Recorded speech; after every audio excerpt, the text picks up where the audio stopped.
Hello, everyone. Welcome to BizChicks TV. This is the place where you can find tips and tools to help you do business better. We're here to help you run a profitable business that's fun to run and to take the hassle out of your hustle. And today we are here with Coach Caren Fern, all the way from Toronto, Canada, talking about profits in daily. We're going to put her in the seat of authority right here. I got switch around, guys. Where we can really partake of all the nuggets that she's going to be dropping this morning. I hope you've got your pen, your paper, because you're going to get some good stuff today. We want to give Oh my all of you goodness. watching live and on the replay. We want to give a shout out to my partner and friend, Francine Gregory, real estate entrepreneur and tech diva. I'm Terralina from California Cover Ups, and we're the Biz Chicks. So today we've got Coach Caren on the hot seat. She's getting ready. She's like, what? All right. She's getting ready to share some really important things with us today. I hope you're listening. I hope you're paying attention, and I hope you're documenting. So with that, we're going to call on Coach to give us some receipts today. What you have for us today, Coach? Today we're talking about being enough. For the last 2 weeks, we're talking about the pillars of possibility, and we did the art of decision making 2 weeks ago, and then last week we did accessing your greatest desires. And today we're talking about you being enough. You understanding at the stage you're at is enough. Oh, so we're talking about, say that again, you're enough? Yes, we're talking about being enough. You're at the stage where you're enough. So that's what we're going to talk about. All right. Because this is about possibilities. And if you see that things is possible, you have to know that you're enough. When you're not enough, you're searching all around to become enough. And you're not doing the things that you need to do. But when you're enough, you can go ahead and do what it is you got to do. What is it you're supposed to do? What you know you were meant to do, guys. This is important. Okay. And so we're going to cover what does being enough means to you, and how does being enough makes you feel, and what it allows you to do. Like the couple things I cover, because when you say to yourself, this is me and this is all I have, right? This is Caren, this is what she have. And you say, well, if you start picking it apart, well, this is not much. I mean, I know I can do this, and I go to work and I get my work done. No.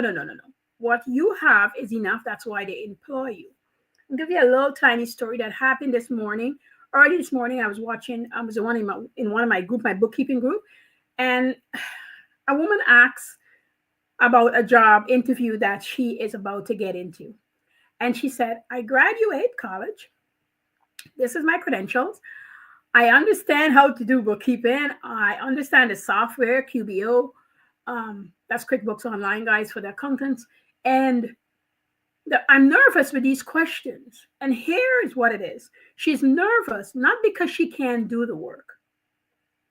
This is new, and she feels she's not good enough to do the things the company's asking for. Mm-hmm. And a bunch of people in the group says, then don't apply for the job. Get an entry level. You shouldn't be doing this. You don't understand. Now, she clearly stated, I graduate. I know what I'm doing. I think people forget once they're in it for 25, 30 years, 40 years, that when you graduate, you've got a lot of fresh stuff coming with. Yes, you do. You just don't have the self-confidence. So the list that the employer put sounds huge. But like I highlighted and opened it, and it's not much they're asking for, but it feels that way because of how it is worded. You know what I mean? So, yes. Debits and credits. You can't finish and graduate without understanding debit and credits. It's like the backbone of bookkeeping, of understanding your money. So she get it. Two people in the group says, hey, apply for the job, get the interview, talk to the employer if you feel that you need to, and let them start you where somebody can help you. She will never get a job if she tell everybody that I don't know what I'm doing. Correct. Facts. So if she doesn't understand a little bit enough of what she knows and going in willing to learn, because they're going to train you no matter what they tell you. They have to train you on how they like things to be. Listen, I know bookkeeping, I know budgeting. And would you believe it? Most people say budgeting is simple. You just put this, you do that. No, no, no, no. It is simple if you're doing your budget. Uh-huh. But if you do it for somebody else, you're going to be talking to them about their lifestyle, how they spend money, what irritates them, what frustrates them, what restricts them, what they don't like to be restricted on. All different ball game, because you know you. So she's going in that way. If she understands that what she has is enough for the position she's applying for, and she's willing to learn all she can, she would do great. Matter of fact, she'll do better than the experienced people. Okay. And why is that? They're set in their ways. Okay. Now, if it's a big company with different departments, it's fine, because when I work for our lottery corporation, because I did accounts before, I did accounts payable, and they allow me to shine in my own light. But if I had to do a full pledge accounting, I wouldn't have been able to do that easily because I don't know everything. So I had to go in and get somebody else who's been in there to train me, even though I understand the accounting factors. Coach Caren, it's been my experience that no matter where you take a job, you have to learn their process. You do. You have to learn their software or their technique. How do they do this? Yes. Do they do payroll on Wednesdays or Fridays or the 1st or the 14th or the 15th? Yep. Everybody has their own way of doing it. So when you go to these interviews and they start asking you specifics, you have to say to them, I am knowledgeable in this area and I'm willing to learn something new. Yes. That's what you got to say. You got to get in there and do it. When I did accounts payable, the person who looks over me and took my stuff, she always wants notes to the side of it. Most people, you can just set it up and send it. She wants notes. That's how she likes things done. So I have to make sure that I talk to my co-workers and make sure they have answers for the questions she wants answered. She wants answers to why. Why'd you spend this on this? Was it necessary? Yeah. You drove for 4 miles and you stayed at the hotel for 2 days. Doing what? That sort of thing. Or you eat breakfast, lunch, and dinner, and it was a 4-hour ride or a 6-hour ride. Come on. Nobody's dumb here. So what did you do? The truck broke down. We had to get it towed. That's reasonable. Where's the receipt for the tow truck guy? Where was the card that you swiped, the company card? Yes. Or did you use your own? So she needed notes. And they used to be annoyed, but I was not annoyed. I said, I'll get it for you, because how is she's got to be accountable to her boss too. Well, not only that, it makes people think before they spend your money. And we got a budget. We each got a budget and what we could spend, and it's laid out. But people are always trying to do too much. What they shouldn't do, right? So, over time they got comfortable with that. But through the notes, we realized there's a lot of people who are doing a lot of shady things. And then we found out they were doing a lot of shady things. So if you just go into the company, you wouldn't know that unless these things are stipulated. Karen, when you look after this, here's the notes section. This is what I expect to come. Here's the questions to answer, so you don't have to think about it yourself, what to ask. This is company policy. This is interesting because I can remember when I worked for the government, you had to explain what was going on. There was not only a note section, there was a line by everything you spent money on. Well, we had the line, but we still needed the notes because we need explanation, because I guess before I got there was people who were doing a lot of funky things. And she was not having it anymore. She probably used to be back and forth. And she's like, I'm too old and I don't want to do it. Yep, I'm hiring you to get to the bottom of foolishness. Yes. I know you're new, but here's what I want. I made these questions out. from the nonsense I had to deal with for the past, I don't know how many years. I'm fed up. Here's what you give them. If they can't supply that, they're not being paid back. They're not being reimbursed. That's it. Okay.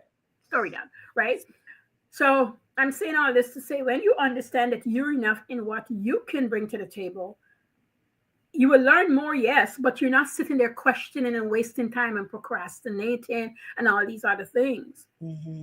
Mm-hmm. You can see the possibility. One of the biggest things about a vision board, and this coincides with the course I offered, with the possibility of yourself, it's really understanding that the things on the vision board don't just appear. And some people, I was on my board for like 10 years and nothing happened. And some people say, I put it there and it happened right away.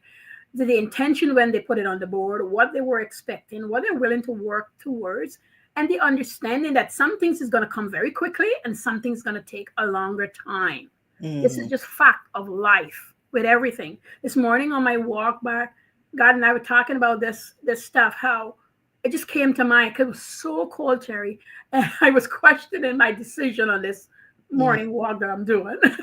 Yes. But I was there and I was not about to not do it. And I was coming back and thinking about all the very, very important things, all the big things that I wanted to accomplish. Took 3 years, 4 years, 5 years, heck, 21 years to get me to Canada. But when you say these things to people, they're like, 21 years, I wouldn't wait that long. But they're missing out that they're being developed in those 21 years. Correct. They're going to be a better whatever they want to do within that time. Correct. I have heard people, complain, I would never become a doctor. It takes too many years. Those years are going to pass regardless. Exactly. And if you treat them right and you do it right, and that's what you truly want to be. Those people who say that, I say to them, you don't want to be a doctor. And that's okay, because we don't want you as doctors. Or, or we don't want you as lawyers, because you will not be good. You'll not be helping anybody. You're not putting in the time. You're not sincere about it. It doesn't keep you up at night. You know what I mean? No. We don't want you there. But the people who want to put in that time, they understand that school feels like it's the whole package, but school is like 50% of it. You still need to be understand self, do things for self, get yourself organized, look after self, so that when you're present in class, when you're in the practical place, I studied criminology and we had mock courts. And I remember showing up for court day, and our professor told us what's going to happen. And I bought a suit. And I remember one of my classmates said to her, why would you waste money buying a whole suit? And I said to her, weren't you in the same class when she announced the presentation? I was the lawyer today, so I'm the lawyer for the case. So I have to show up. Some people's going to be like a lawyer. Yes. And she's like, well, I'm not getting a suit. And, she didn't get a suit. She came in jeans. And what happened? The bailiff, the guy that was playing the bailiff, told her she's not coming in because she can't present in a jeans and a sweater, because we were told. We knew when we took this program that books were going to be expensive. Gear is going to be expensive. That's how they put it. You're going to need some gear, okay? Here's the things you're going to need. Here's the things we're going to be doing. You need a good camera. We had to learn how to take out pictures of the wheel, of the tire tracks, of understanding the things criminals would do. We'd need psychology classes for a full year to get the psyche of people. Like, these are things that when you take the program, if you had read the information. Hello. Oh my goodness. You would know. You'd understand being enough for yourself is good enough so that when you get add-ons, the suit, the whatever, you're ready to get it. It's in place. It's a friend of mine said, Caren, then you don't want clients. I'm like, one of the hardest things to watch online is people buy a really good program, but they can't finish it because they can't do anything else beside the money they spent on the program. Because most good programs need add-ons. They need you to get certain software. They need you to be able to work at a certain, yes, you can begin and maybe the first modules or two, you can pitch punch, we call it, like put things together. But you eventually will need to have these things, or you're going to have to do double duty in being able to acquire. And I believe that's why a lot of people fall off. Expensive programs or cheap programs, people fall off because getting to the other levels is hard. But when you understand, I repeat, that you're enough and the things that's coming that you need to grow into is add-ons, you'll be okay. You'll be okay even if it takes you a while, because you know it's possible. And you know, right now, I might have the only outfit on and I got no other clothes to wear, but I'm good enough in this clothes because of what I'll bring to the table. What would happen? Now, going back to my program, if you know that you don't have a suit or finance can't afford you a suit, you would get to the counselor office, you'll get to the administration office, they will have resources for you. We've got people going back to work, places that they can send you to get a suit. You can go get a suit for a day or a week, and it won't cost you any money because you sign up for this specific program. So there's a lot of things out there. So I'm not saying that you might have to spend for everything, but you have to be aware. Like, I'm in an ads program and I can't expect to take the program and not spend money on running ads, for example, right? Mm-hmm. I have to spend money on the ads, but I have to be enough in the terms of learning and wanting to digest and know that I'm going to take everything inside of me and do what it is the person who took time creating that program that is now given to me from her years of learning and understanding and knowing. Mm-hmm. And then it becomes this thing where I become good at it. Like when you're in a program, you see a lot of people are doing well and you're not doing well. Don't get jealous of them. Just find out from you where you're at and don't look at anybody else. You're enough, meaning where you're at. If nothing else, want to hear me. Keep your eyes on your own paper. Please. Nobody else. Just where you're at. You're enough for you. You don't have to be enough for anybody else. Mm-hmm. Mm-hmm. Because the tribe you're going to collect and help is going to need you, not anybody else. So that's why you got to be enough. So you can exude that to the people you'll attract. You'll be confident in you. You know, a good housekeeper is my mom used to be a housekeeper, I tell people, but she was a good housekeeper. I used to say to her, I said, you are top of the line. Nobody's got to tell you what to do. I don't think you understand what you did and how you can package it. The people who hire you knew that. She never had to go anywhere because anybody she worked with, if she's leaving, they're like, let me send you to somebody else. Let me help you go with somebody else. Mm-hmm, mm-hmm. My mom leave Trinidad and came to Canada, and within 2 weeks, one of the ladies had become a friend that she worked with for years. She says, Norma, I got a job for you. She's like, I came to Canada. She said, I got a job for you. You already found somebody for her. They're going to pay well. It's going to do well. Like, you're going to be okay. And people will pay for excellence. Yeah, you get paid for your excellency. And they came to my home and did the interview with my mom here. She didn't even have to go. And we, I'm telling you, you're excellent at what you do. And people might say, well, that's just housekeeping. You're kidding. Housekeeping is managing somebody's home, making sure their money run right, making sure everything in their house will run like clockwork. And the other people that they're hiring, you're looking after those other people too. It's a different level. People don't even understand that all domestic work is a lot more work than people give credit for. It's a skill level. It's just like any other trade. It's management. and you're running a business.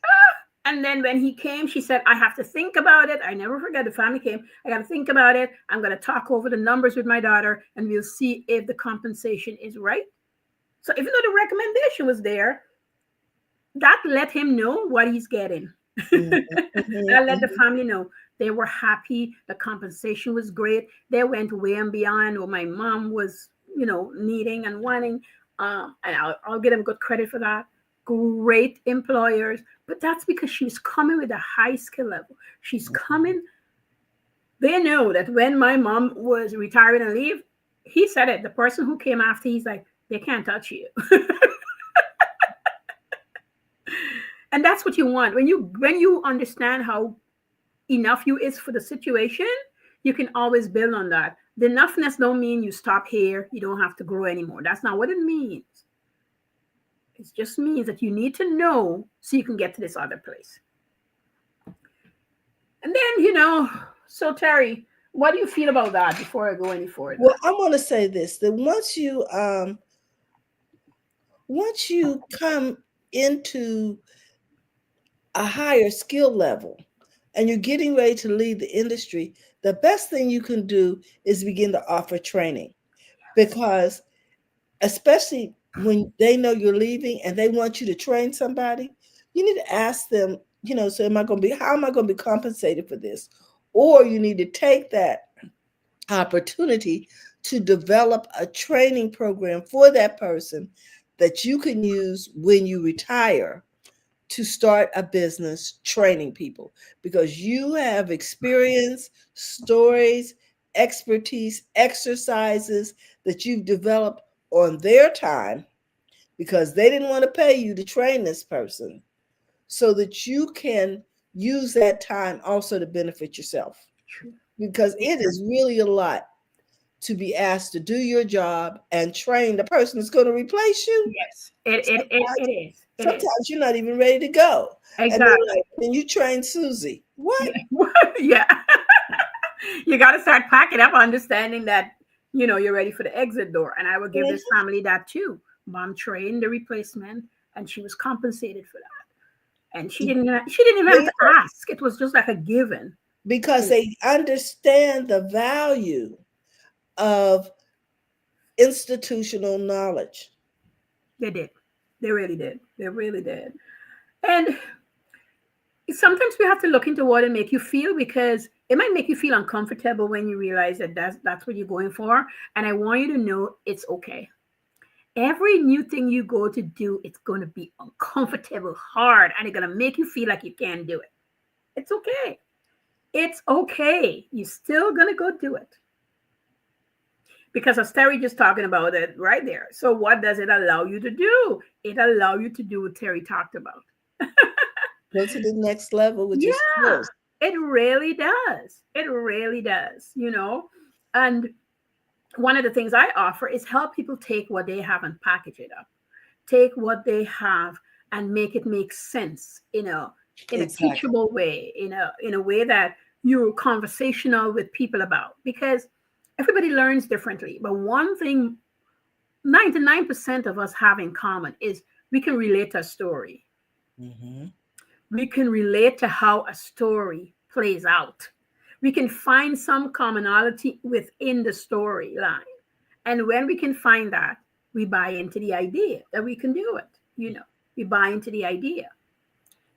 I used to always tell people, I said, when you come to clean for me, I want you to understand, I want you to behave as though I am watching you, because God is. Okay. I want you to go clean somebody's house, not judge them, not decide why they should have and could have, because that's what we're there to do. Now, there's some rules along with it. They have to pick up after themselves so we can come in and clean. If they want the pickup service, that's an add-on. And that's okay. We still have to go in without any judgment. Mm-hmm. There's a lot of things happening in people's lives, and maybe that's why they need a cleaner in. You got to get that. When I was in Guyana and my business was food, the same goes. When people want something, don't be complaining. Don't be whining. You give them what they want. If they're rude, we address that. But if they're just purchasing or inquiring or wanting to know, you need to answer them pleasantly. It could be an allergy. It could be anything why they're investigating. Even if you tell them, they want to be clear on it. They want to know. So be clear on it. Don't worry about anything else. Be clear on it. It's okay. Let them ask the questions. But when you're feeling good enough in yourself, when you understand, these things stop bothering you. You get to this place where, I made this example the other day I was talking about with somebody. There is doctors and there's nurses. And nurses is irritated lots by doctors because they do most of the work. Mm-hmm. But when you find a good nurse, you know that she knows she's enough. She's there. The doctor at times you can feel it. And she's just as pleasant as could be because she has decided in herself, I'm here for the patient. I remember when my daughter was sick for that year, I had this wonderful lady. She would always say, I'm here for the patient. It doesn't matter what's happening with the doctor. And yeah, you might be having a bad day. Don't worry. If people are fussing them up, she says, don't worry. I'll take care of you. That's my job. And she get in there and she do what she come to do. Mm-hmm. Because that's what she came to do. You can't be fussing with the doctor because he's doing what he's supposed to do. We might like it at times, but he's doing what he's supposed to do. Let the man do, or the woman do what he or she is supposed to do. And you do what you're supposed to do. So you're enough. And maybe you're not where you want to be right now. Let the people up there, not because they're better than you, but just because they've moved, they've got more experience, they've done the work. So now they're there. Don't be jealous. Don't be feeling any type of way, because if you do what you're going to do, you're going to get there. And somebody at some point going to feel the same way about you. You know something? I think this is a very common problem amongst people who are starting out. They don't feel like they can compete. Mm-hmm. They don't feel like they have what it takes. Right. Or like you said, if you're in transition from one thing to another, how can they reinforce their confidence? It is I like to talk about micro steps. It's really micro steps. It's a little bit at a time. If your morning routine, I know it sounds crazy, but if your morning routine is not in place, I'm sorry to tell you, but if you're all over the place, it makes you feel all over the place. So every slight thing that's happening with somebody else reflects itself back on you. If your morning routine, your night routine, or you are feeling in yourself and nobody knows it, that you're wasting a lot of in-between time, you're so angry with you that it comes out on somebody else. So self, take stock of self. Like, what am I doing well for myself? How do I look after myself? How do I care for myself so that somebody else benefits from the care that I give to myself? And you're not selfish, because people benefit when you care for yourself. And what about clutter? Clutter is the physical manifestation of the mess. The mind clutter? That's what it is. When you get overwhelmed, you think that if you bring in more things or move things around, it's going to be better. But I promise you, because I used to be an organizer, and anybody that I'm going to organize their home or office for, they're either in transition, they're dealing with a lot of backlog, and this is how it's manifesting itself. And it's not true what's in front. I call it the front view. It's not what you've seen at the front view. It's all the other things that is happening. So if you know somebody's further ahead than you and you're now starting out, you really have to admit to yourself, Caren, I am now starting.